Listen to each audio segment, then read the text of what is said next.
Hey everyone, me Kevin here with your stimulus check and future stimulus package update for July 14th. Lauren, by the way, posted a new video on her channel, and remember that this video is sponsored by life insurance, both available in the links below next to the programs. The Post this morning reported that Republican lawmakers are tossing around ideas of cutting the unemployment boost to between $200 to $400 per week, substantially down from the $450 per week boost we had heard about a month ago.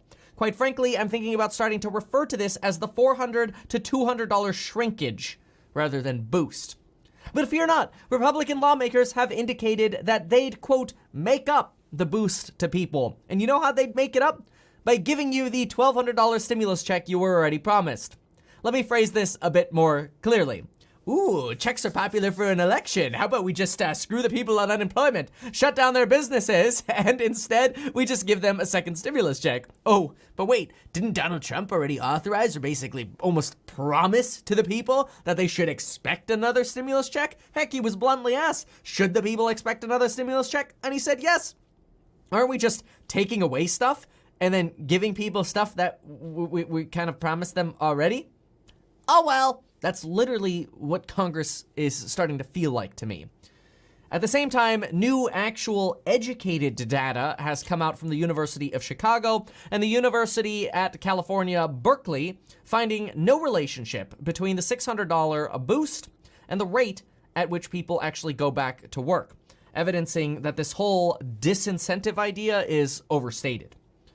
Stephen Moore, a White House ally and writer, from citing numerous conversations at the White House, has said that the White House sees the $600 boost as, quote, really bad for the economy and the recovery. This is honestly starting to feel a little bit like the white church scene in the movie The Patriot, where all the rich people are outside and the people who need help get rounded up and put into the church. In case you haven't seen the movie, I encourage you to Google the Patriot church scene.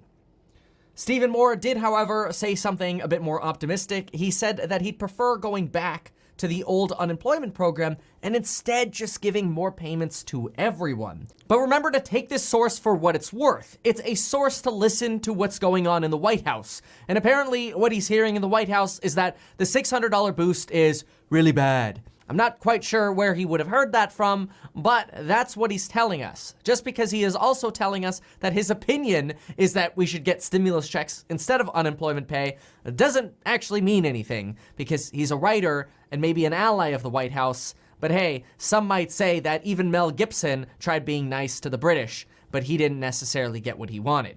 Anyway, this is all coming at the same time as 53% of businesses think it'll take more than 6 months to recover.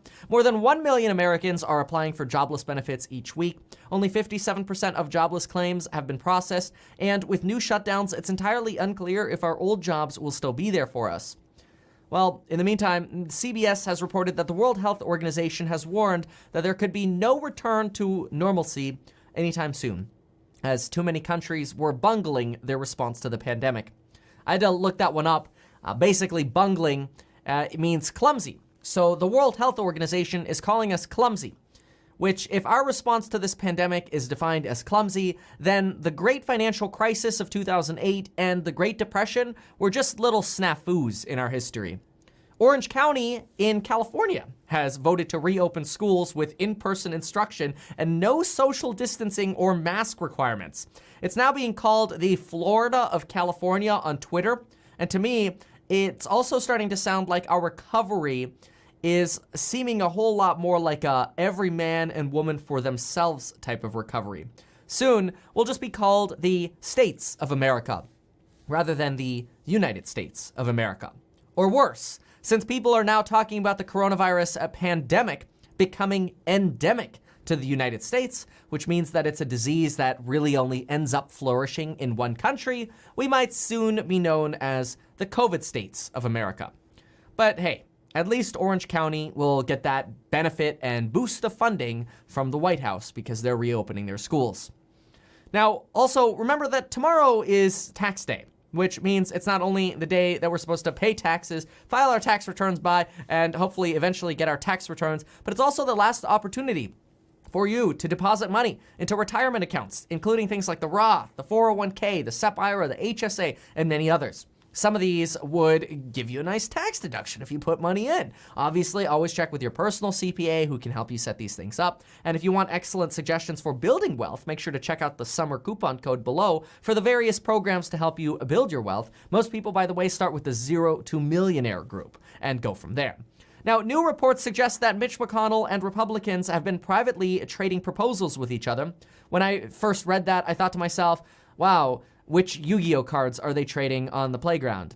Instead, it looks like they're actually trading cards on a $1.3 trillion stimulus offer that somehow Democrats and Republicans are supposed to negotiate between July 20th and August 7th, which for normal Americans, that would be 15 working days if we take out the weekends.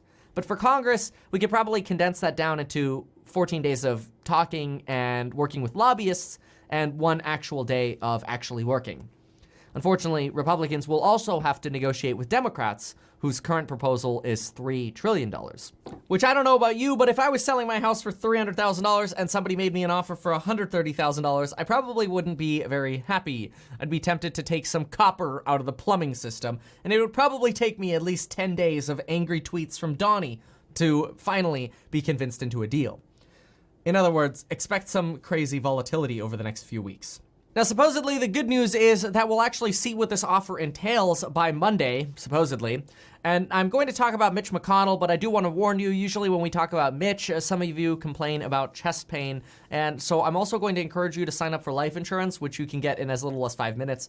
And while you're there, you may as well get 2 free stocks with Webull when you deposit just $100. You could get 2 free stocks worth up to $1,400. So Mitch McConnell told us, quote, nobody should have to face an epidemic of lawsuits on the heels of a pandemic, which obviously we've heard this before. He wants liability protections. Come on, this is old news. How many more times are we going to hear the same thing said?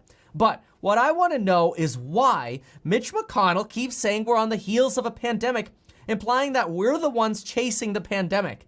I mean, that's almost like saying we're the only country in the world trying to just live with the pandemic while everybody else is trying to get rid of it. But that'd be crazy. Meanwhile, Nancy Pelosi's seat in the House of Representatives is being challenged by a Democrat who says that Pelosi just isn't progressive enough. He's a self-described democratic socialist who aspires to be another Alexandria Ocasio-Cortez. I always trip up on her name. AOC, by the way, is the one who's been calling for defunding the police and says that when the police will be defunded, everything will be just like the suburb she grew up in. Except she grew up in a wealthy town of 1,700 people that's 90% white and has a median family income of $137,500. Mitch McConnell responded to this defunding the police argument by saying, quote, that this was an absurd suggestion and a, quote, extreme overreaction. In the meantime, I want to pull up a graphic from the Financial Times to help you understand this pandemic. Take a look at this graphic here. Blue means no lockdown, really before the pandemic or while China was dealing with it. Yellow and orange mean some lockdowns, and purple and dark purple mean extreme lockdowns. Pay attention here for a moment as I move the scale. And what I want you to consider is how many of these countries end up going into this 75% plus tile where they're really locking down their country. You can notice here we've got Italy, Germany, Peru, Bolivia, Russia even, a lot of different countries are completely locking down to eliminate or control this pandemic. And then you can see the loosening occur as countries begin to loosen their lockdowns. Something to consider, though, is that there are only 2 countries that had substantial outbreaks that didn't go into the reddish or purplish lockdown territory. And those are countries like Canada and the United States. Except Canada gave all of their citizens $2,000 per month to stay home, and the United States gave us $10 per day for 4 months. Unless, of course, you're rich, well, then you got millions. The Financial Times also said that Paris is having a giant street party and people are now dining and sipping their espresso in the streets of Paris with traffic shut down. At the same time, Kayleigh McEnany, who was kind enough to tweet this morning that Trump is taking historic action as Trump is sending personnel and supplies to the hard-hit states. Well, to me, I think July 20th is going to be historic. because it's going to be a day that Congress works. In the meantime, I've asked Lauren to stock up on our cereal supplies as our state is officially locking down, and well, now despair is beginning to set in as it looks like we might be stuck in this house for another 4-month cycle. We're not very happy about that. Thank you so much for watching. Consider getting your life insurance. Look out those programs down below to educate yourself on how to build your wealth. Consider getting 2 free stocks with Webull, and folks, we will see you next time.